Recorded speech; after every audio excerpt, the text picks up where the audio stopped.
Welcome to Dip into the Ink, the show where me and sometimes a guest go through a comic book page by page.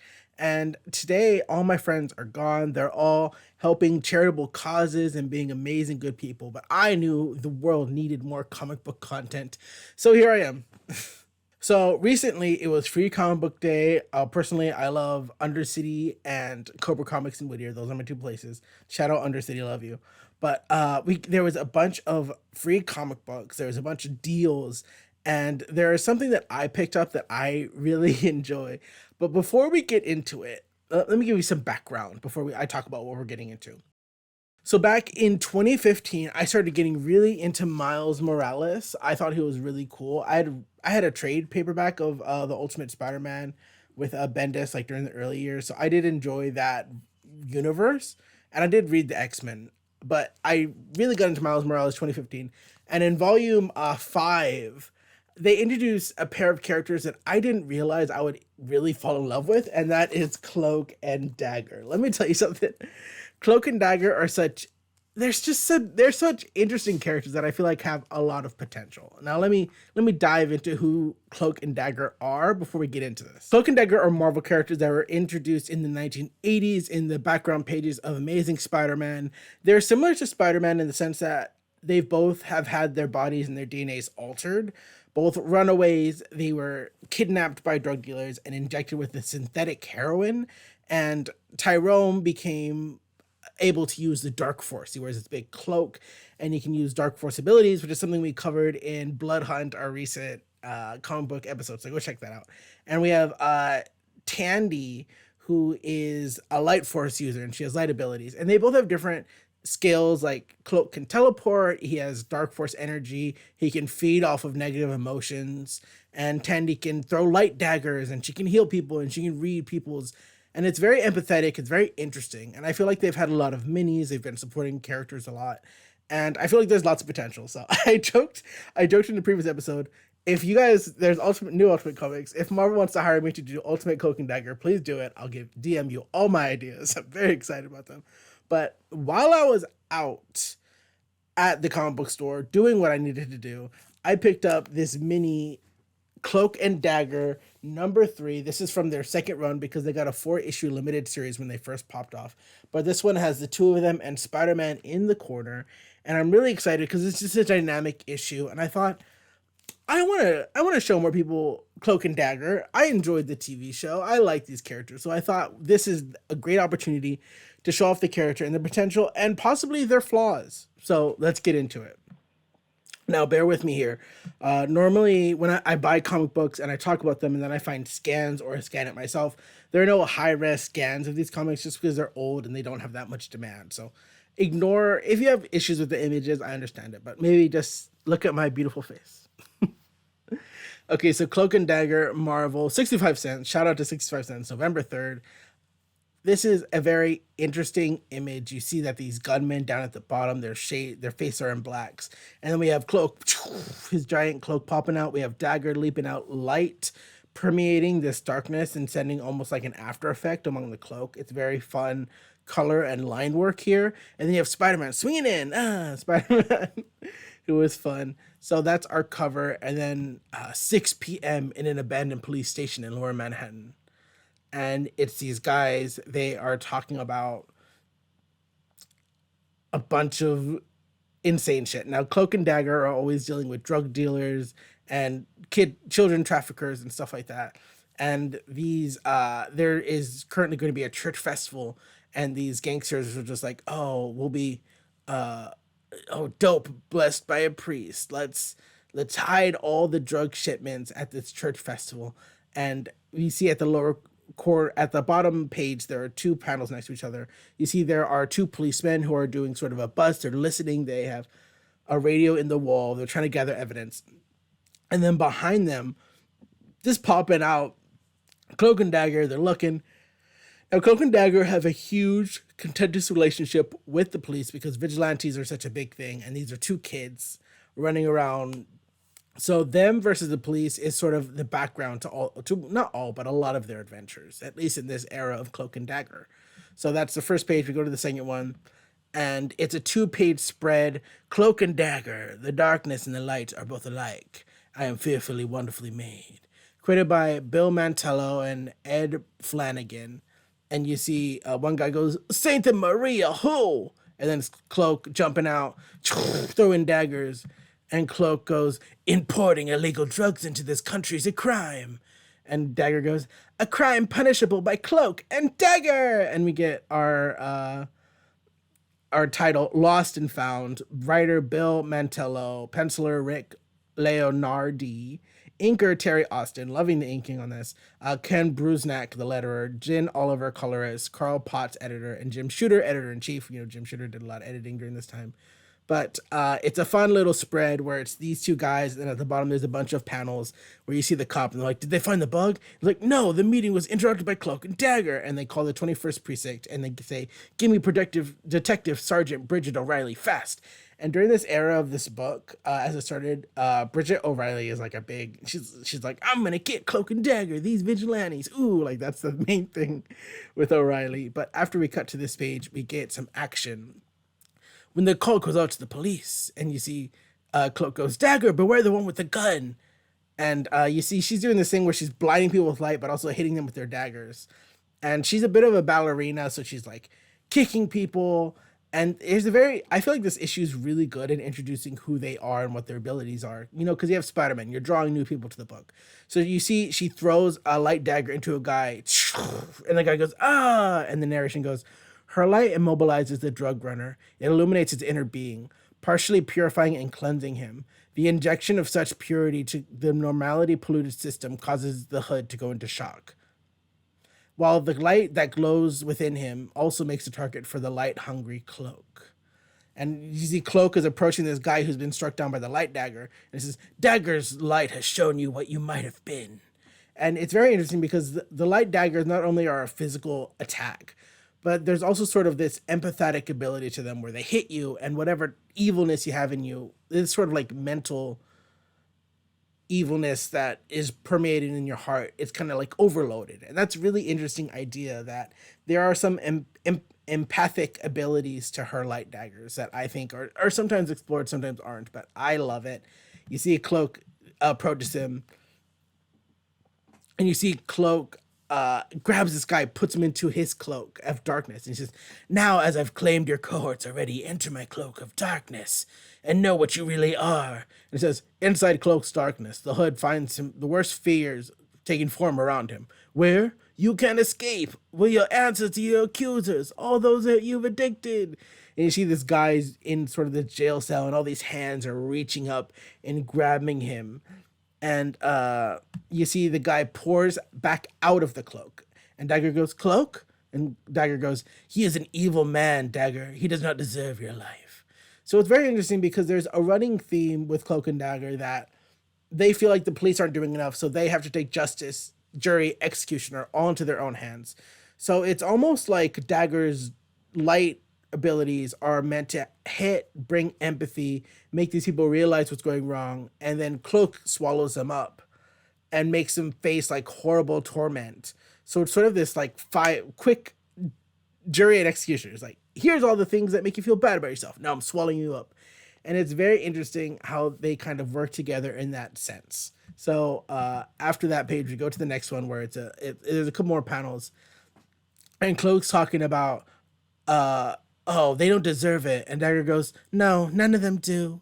And he goes, it would be better for the world if they were remain in darkness, but even such as they can shed light on dark dealings. And the guy goes, well, we'll tell you whatever you want to know. Just don't trap us inside your cape again. There's a ship coming in loaded with heroin. We plan to launch and nearby transfer its cargo to a safe house on the shore. And Dagger goes, how do we know they're telling the truth? And Dagger goes, we know, Dagger, because they know that if they're lying, we'll be back. And then you hear off-panel, because comics love off-panel voices. All right, everybody, hold it tight. There. And then you see the police show up too late. And these guys are like on the ground, almost like they've been traumatized, and they're like shaking. They're like, save us from Cloak and Dagger. And then you see the O'Reilly is their redheaded police detective. And they go, play back the tapes. And if they give us a clue, we'll be waiting for the drugs and for Cloak and Dagger. Which is, I feel like in modern day comics they're far more lenient. Like, please, let's work with heroes. Like, oh, just let heroes do their own thing. But during the '80s, there was a big thing like vigilantes, like Spider-Man shoot on sight, that kind of thing. So this is definitely like a big B plot with the Cloak and Dagger, as Ephra mentioned earlier. So we cut from this page back to a church, and this is the 42nd Street Holy Ghost Church. To this place of worship, that Cloak and Dagger come traveling through shadow within Cloak's cape, seeking sanctuary. Now, this is a church where they kind of have a base of operations. There is a father that is part of the church that helps kind of hide them, that helps aid them in certain ways. And it's interesting because they kind of talk about it a bit, their abilities a bit more. And Dagger goes, "Night's falling, Cloak. I've never known any night as dark as the darkness within your cape. What drives others who enter it mad? And why have I never been? And why haven't I been driven insane?" And Cloak goes, "Perhaps they'll have nothing left to save the shadow of their souls after the darkness that dwells within me devours their light." And Dagger goes, "The act of becoming judge, jury, and executioner to those we punish has surely stained the soul, my soul, black as night." You see, she rests, and Dagger goes, "No, Dagger, never say that. You are pure. Your excess light protects you from the dark presence that hungers inside me. It is your light that keeps us both from being eternally condemned." And there's an interesting dynamic introduced here, especially during early Cloak and Dagger adventures, where Dagger is kind of okay with the way she is. There is a possibility for her to have a normal life, but Cloak is utterly changed, and the dark force coursing around him that he produces, that he has access to, it's very interesting because it very much alters him on a different level. It alters both of them, but it leaves him with sort of this hunger, like this need to devour emotion, and devour people, devour lightness. So it's interesting, as we talked about earlier, like she'll dole out the sentence and he'll be giving the jail time, that kind of quick thing. So he kind of needs her more than she needs him. But the last panel on this page, it says, "Outside, a swift shadow swings across the night," and you see like a Spider-Man silhouette. Shh. And we cut to the next page where it's Peter Parker. Dun, dun, dun, dun, dun. Sorry, whenever I see Peter Parker in Spider-Man, especially during this era, I just get that 90s Spider-Man head music in my head. It's a wonderful soundtrack, love it. And he goes, "That's the Holy Ghost Church. I run into Cloak and Dagger there a couple of times. Those two get to me, and not just because Dagger's a knockout. We'll talk about that in a minute. No, it's because they need help. They're just a couple of runaways who were accidentally given incredible powers by sleazoid drug dealers. Powers that made them Cloak and Dagger and set them off on a crusade to protect other kids like themselves." Which, this feels like a good introductory issue because you see Spider-Man, kids are going to grab it, people are going to grab it. And this is doing a good thing of like reintroducing these characters in case you don't know them. We'll talk about what he called Dagger and Knockout. We'll talk about that in a minute in the next couple of pages. But there's a fun panel that remind me of Bruce Redondo's Nightwing stuff that he's worked on. That's an artist that I really like. Where Spider-Man's jumping from a building, and it's sort of a time lapse thing where you see tiny pieces of him moving as he gets undressed and jumps down this building. Like there's one little figure of him putting on a shirt, another of him putting on pants, and you see him changing. And eventually he gets down to the ground where he has a suit over his Spider-Man uniform. And he's doing all that. He's like, "Right now, Spider-Man has other work to do. As Peter Parker, photographer for that great metropolitan newspaper, the Daily Bugle, who was hustling to keep a 7:30 appointment with an impatient reporter at the Center for Lost Kids." And it's a center called the Last Refugee Help for Runaways. And Peter is there as a photographer working on a story. Now, we'll try to breeze through these because it's a lot to take in.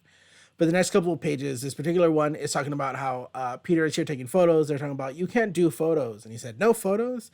And they talk about how there's a confidentiality agreement they have with the children where they are trying to help kids, and their services are only for kids who want to return home. So there's some flaws here because they can't really seem to be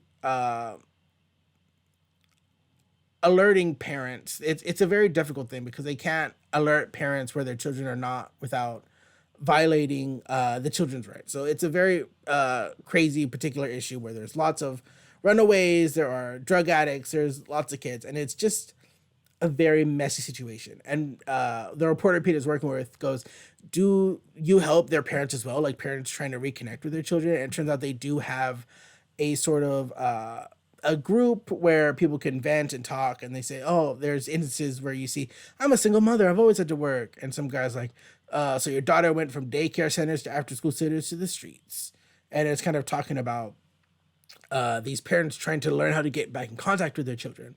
And Peter recognizes Father Francis Delgado of the Holy Ghost Church. And he's like, that's the church that shelters Cloak and Dagger. And then here's the main part of the story that won't pay off till later, but a seed planted. This guy goes, "My name's Phil Costello. I've got to say, I got to feel funny coming here. I'm not even a parent. I'm a stepfather."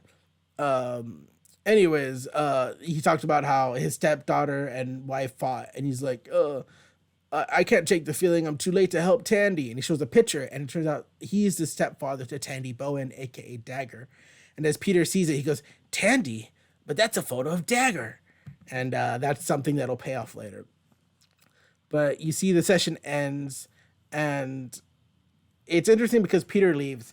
And there's a funny moment in this sequence where he's like, "Well, if I can't take photos of the kids, what am I supposed to do?" And I was like, "Peter, you're a photojournalist. Have the kids line their shoes up on the stairs leading up and like take a photo of that. Take a photo of like the area surrounding them, like show their presence in the frame without them having to be there. Like, you can do it, Peter. You are a photojournalist. Get it together, Peter Parker." But that's just me being a dumbass. But you see Spider-Man runs off, he suits up, he starts swinging. He's like, "What if she were to find out that her stepfather was here in New York looking for her, that she wants her back? Tenny Bowen never thought she'd want to go back to her parents, but they're here." And you see Spider-Man sneaks into the Holy Ghost Church, and he notices movement in the darkness where Cloak appears. And he says, "Greetings, Spider-Man.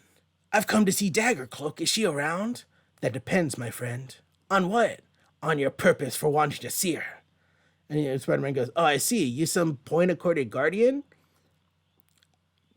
And it's interesting because they have a tete-a-tete here where Spider-Man's like, "Oh, well, you guys can get a new life. Like, her stepfather's in town." And Cloak is just like, "It's not your business. This is not your fucking business, Spider-Man." She sought reapproachment with her mother, which was the last issue, and it didn't go well. And while her relationship with her stepfather may be different, I'm not going to let Dagger get into this bullshit. And off panel, Dagger goes, "Allow me to do what, Cloak?" And once again, the inkers, the artists, the pencilers, great work here because this upmost panel, Dagger stands with a white background, and the only thing really separating her body and her outfit from the wall that's white is thin black lines. And it's almost like she's blending into the light. And this light, it pushes out. And the way it almost like makes this dark gradient across this panel where Spider-Man's in the middle and Cloak's kind of blending in. It's almost like the light parts are irradiating him and getting rid of him. It's wonderful work. I really enjoy that. But she goes, "Hi, Spider-Man." And Spider-Man goes, "Hi, Dagger. I've got some news for you. Your stepfather's in town." "And Cloak wanted to keep you from telling me?" "It wasn't necessary. I learned from the ugly scene with my mom that I can't ever really go home again. Because of the drugs that turned me into Dagger, not the stuck-up kid that ran away from Cleveland a few months ago. In fact, I'm not even human. Neither is Cloak. We're something else, something light, something different, light and darkness, inseparable. Do you think my stepdaddy would be able to understand that?"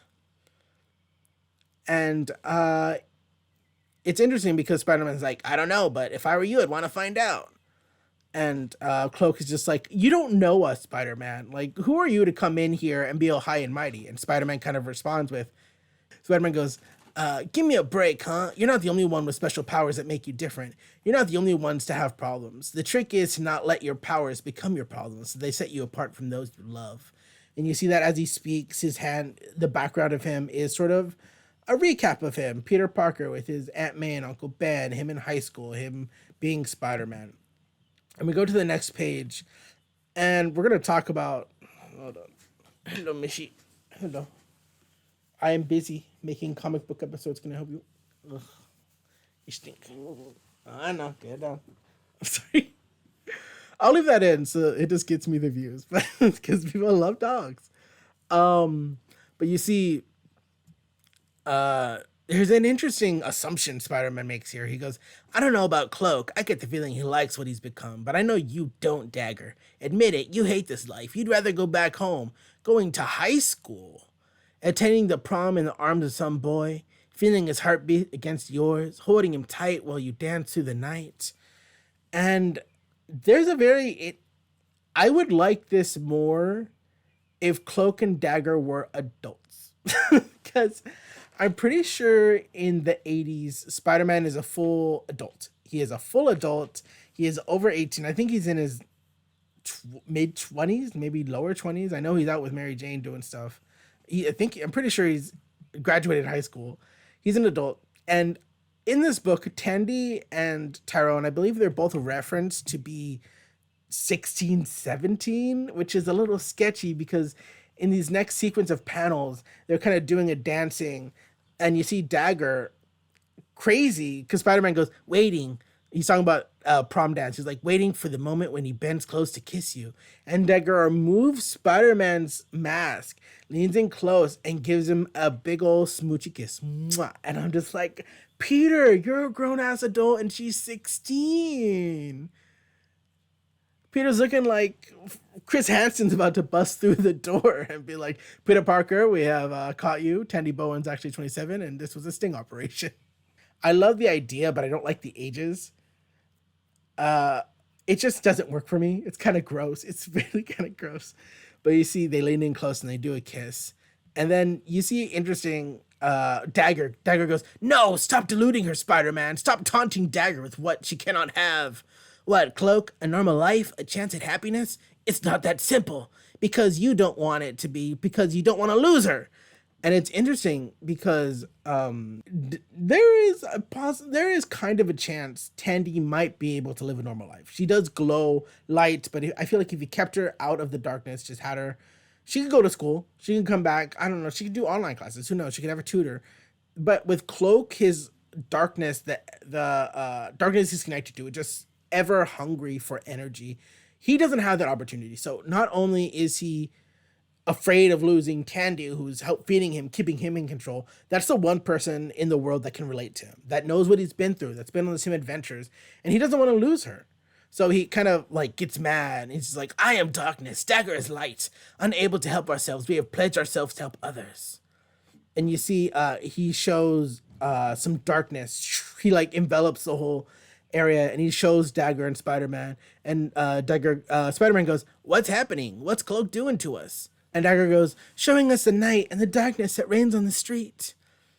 And it's interesting because we get more ideas and understanding about their power. Because Spider-Man goes, it appears that everything is abstracted. Dagger, more like light impressions and physical reality. And she goes, as we travel inside Cloak, we see the world as he sees it, as auras of light. Predatory forces of darkness are always trying to consume the light cast by the living. There are children lost in this night dark world, Spider-Man. Homeless, hungry, afraid, alone, praying and preyed upon, even as Cloak and I once were. And it's very interesting because we're seeing how Cloak sees people. And people give off energy. They almost have these like shapes of energy that are positive, negative. And that's how he sees. And that's just an interesting perspective. And Spider-Man, the Cloak lets go of like the vision he's creating, and the Cloak kind of returns to him. And Peter goes, I've never felt the city like this. And you see Cloak goes, that is because you do not dwell in the darkness that is the city's soul. And because you cannot see its sadness with eyes filled with light. Cloak's right, Spider-Man. I'm not like you. I can't stop being who and what I am, and playing at being normal, any more than I can abandon those kids lost out on the streets with no powers to protect them. Wait, where are you? Going? Think of us as shepherds, Spider-Man, watching over poor sheep threatened by the night. We learned earlier this evening of a major drug shipment coming onto the West Side piers. Those drugs will be sold to children. We're going to save our flock.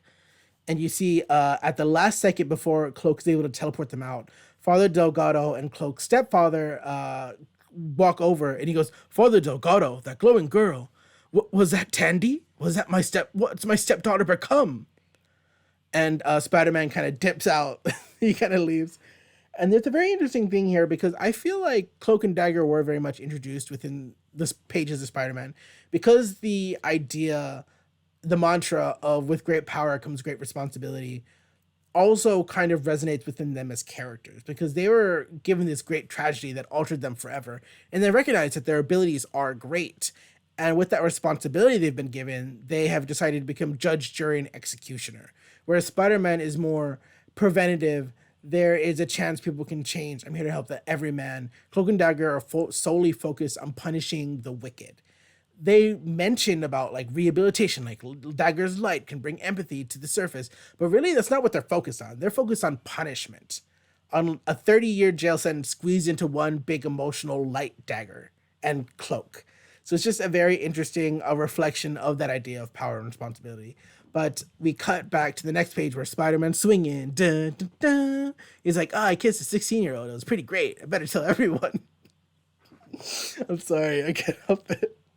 I love the issue, but that one page just fucks me over. But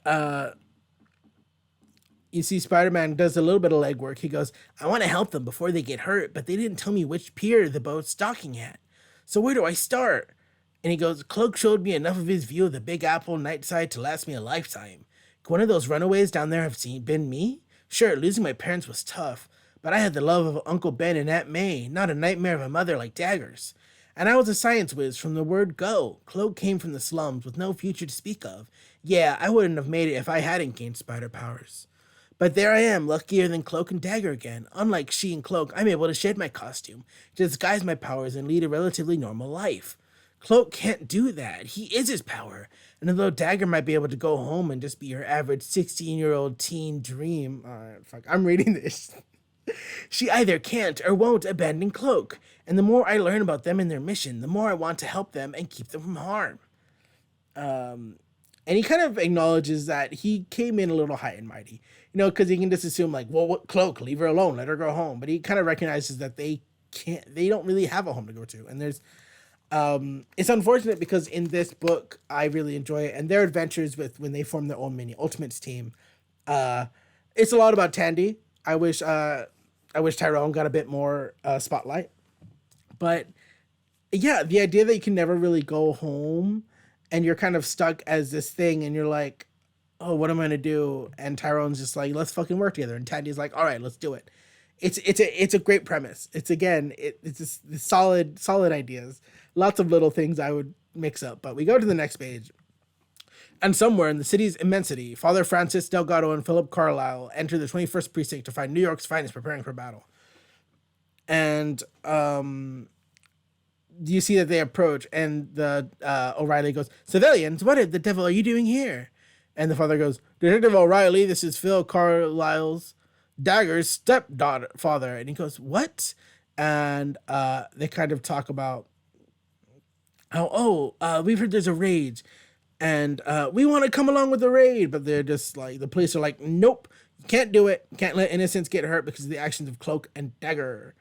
And it's kind of funny because it's almost like this cop herself has a character arc. I believe she's in the first mini where Cloak and Dagger do fight and accidentally a child dies in the crossfire.